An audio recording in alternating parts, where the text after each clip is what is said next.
किसी भी अष्टमी तिथि को 12 महीने में शुक्ल पक्ष कृष्ण पक्ष की अष्टमी तिथि पड़ती है।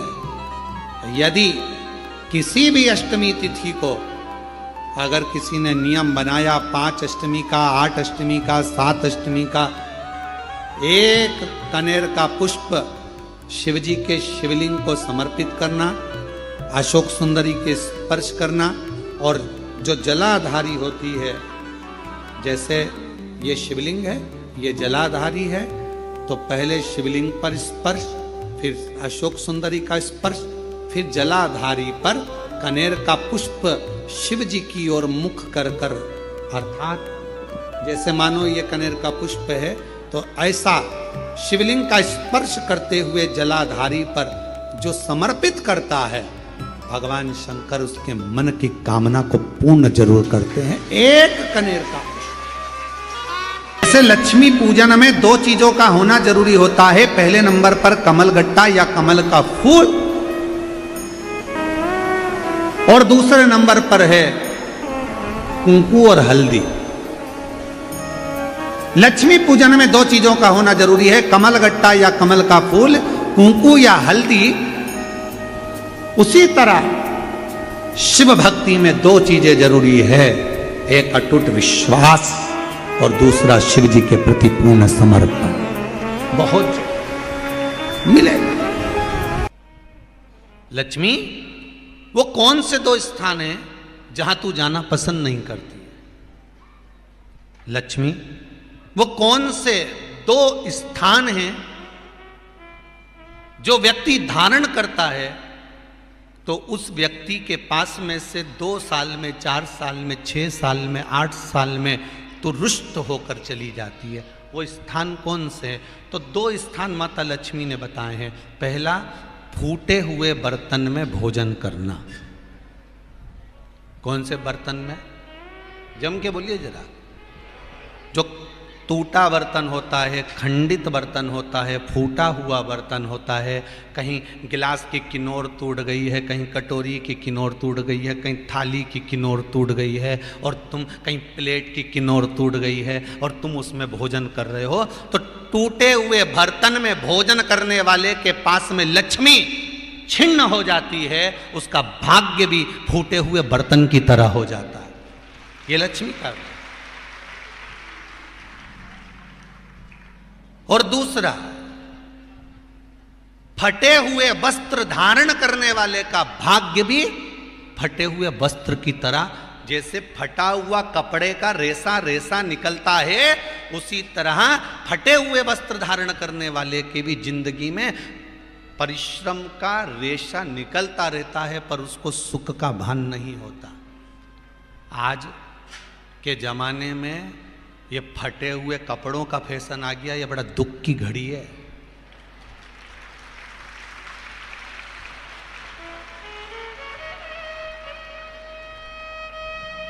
ये बड़ी दुख की घड़ी है महाराज, और लोग उसको फैशन समझ रहे हैं।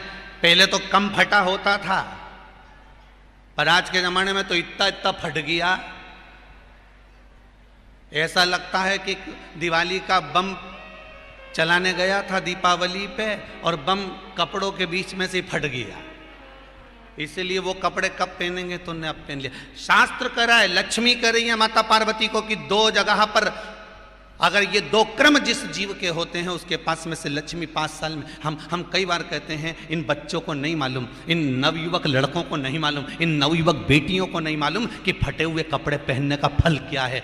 आज नहीं, विवाह कर कर जब जाएगी तो मायके से जब ससुराल जाएगी, तूने कुंवारी अवस्था में तो खूब फटे हुए कपड़े पहन लिया ने, मम्मी मैं तो जीन्स लूंगी ने, ये लूंगी, तो खूब फटे हुए पहन, पर वहां जब जाएगी तब मालूम पड़ेगा कि रोना किसको कहते हैं।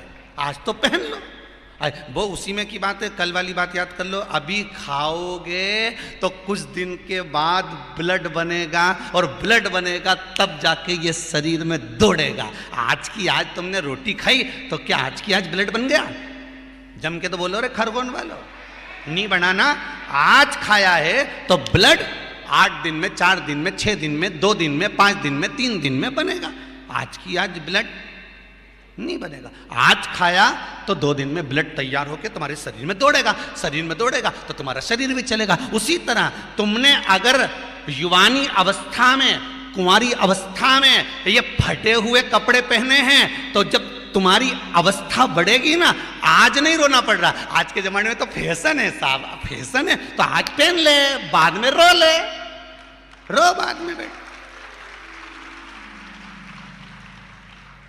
नहीं, ताली बजाने से कुछ नहीं होगा री जीजियो, फालतू की बात है। आज यहां से जाते से ही अपने को एक ही काम करना, जितना फटा हुआ कपड़ा है इनके सबके पोछा लगा दो, बाल्टी में डुबाई डुबाई के। ये ताली बजाने से कुछ नहीं होगा। लोग तो कब से चिल्ला रहे हैं हम सुधरेंगे, जम के तो बोलो। गायत्री परिवार वाले रोज चिल्लाते हम सुधरेंगे, हम बदलेंगे। कब बदलोगे?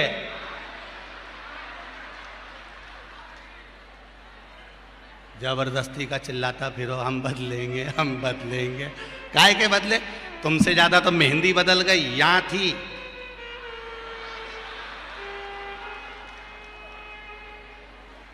और बची कुची थी तो यहां पहुंच गई। यहां और पूर्णा कथा करने गए हड़पसर में, तो वहां पूछ लिया हमने हड़पसर में जाकर, तो हमने पूछा तनु इधर आ बेटा। अब जजमान के घर की चोरी। हमने कहा बेटा ये तूने क्या करा? अरे गुरुजी वो टेटू है नहीं, टेटू बनवाया है।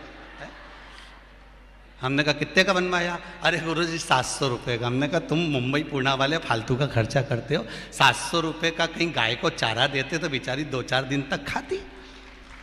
अब 700 रुपये का तूने टेटू बनवाया। अरे गुरुजी फैशन चल रहा है।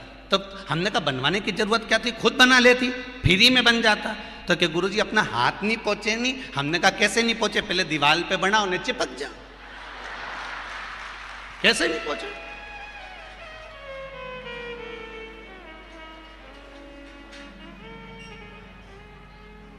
हम सुधरेंगे। अच्छे से तो अब तो तुम एक बार भी नहीं बोले। डाउन। हम सुधरेंगे, हम बदलेंगे। बस तो फिर आज बिल्कुल एकदम कि अब कुछ भी हो जाए, ये कितनी भी महंगी जीन्स हो पर फटी हुई नहीं पहनने दूंगी तो नहीं पहनने दूंगी, चाहे कुछ भी हो जाए। हम इतने अच्छे घर के लोग और ये फटा हुआ कपड़ा पहनेंगे? ये नंग से फट रही। और गजब की तो गजब की, अभी दिवाली पे फैशन देखा, एक का तो पूरा पांव गायब हो गया, एक ही था। राम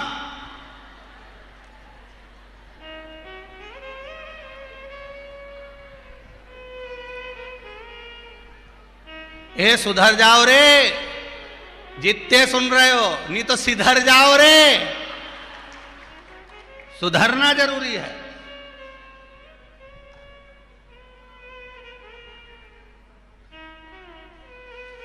फटे हुए वस्त्र भी धारण नहीं कर। घर की बेटियां, घर के लोग ऐसे कपड़े पहने, ये श्रेष्ठता नहीं है महाराज। थोड़ा सुधार। कहा शरीर को भोगना था, फिर मनुष्य क्यों ये जीव आत्मा क्यों भोग रहे? क्योंकि जीवात्मा मरती नहीं। इसको जब भुगताया जाता है तो ये भोगती रहती है, तड़पती है, चिल्लाती है, अब नहीं करूंगी गलती, क्षमा कर दो मुझको।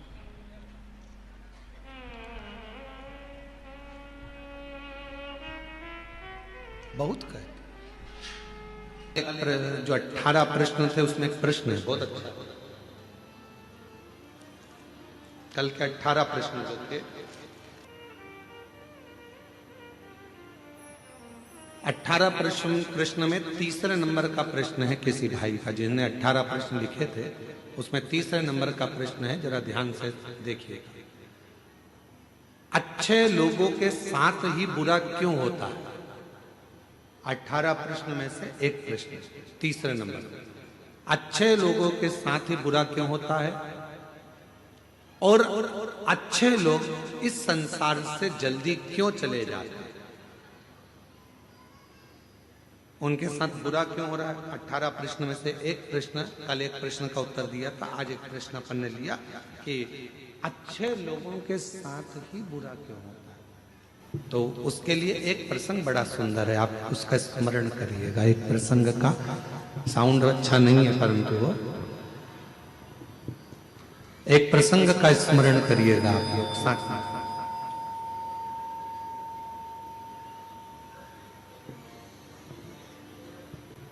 एक बार भगवान नारायण और देवऋषि नारद दोनों भ्रमण करने के लिए चले।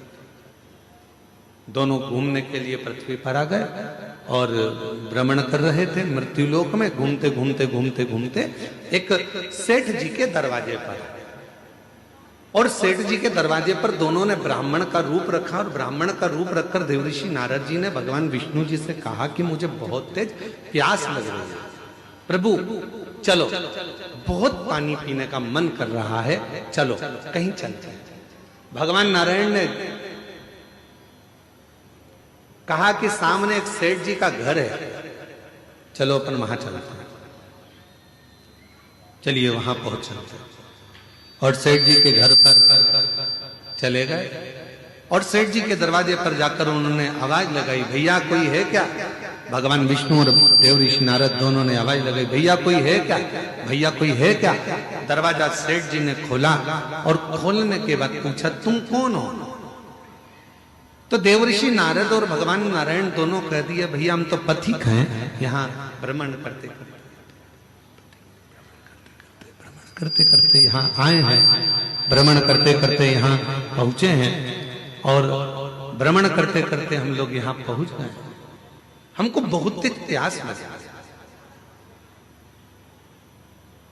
क्या आप पानी पिला सकते हो? रहने दे बस, अब छोड़ दो।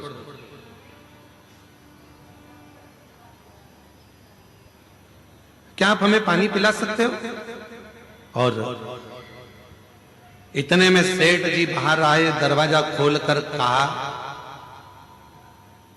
नौकर समझ रखा है क्या? तुम्हारे पिताजी छोड़कर गए हैं क्या यहाँ पर किसी को पानी पिलाने के लिए? चलो निकलो यहां से। पानी पीने आए और सेठ जी ने धक्का मार दिया और दोनों को बाहर निकाल दिया। देवऋषि नारद ने भगवान विष्णु से कहा, इसको धन का अहंकार बहुत ज्यादा, श्राप दे दो इसको कि पूरा बर्बाद हो जाए। इतने में भगवान विष्णु ने पलट कर दोनों हाथ ऊंचे कर कर कह दिया, भगवान करे तेरे घर में और लक्ष्मी बढ़ जाए, तेरे घर में और संपदा बढ़ जाए, तेरे घर में और धन बढ़ जाए। देवऋषि नारद को तो गुस्सा आ गया। नारद जी ने कहा, प्रभु कैसी बात करते हो?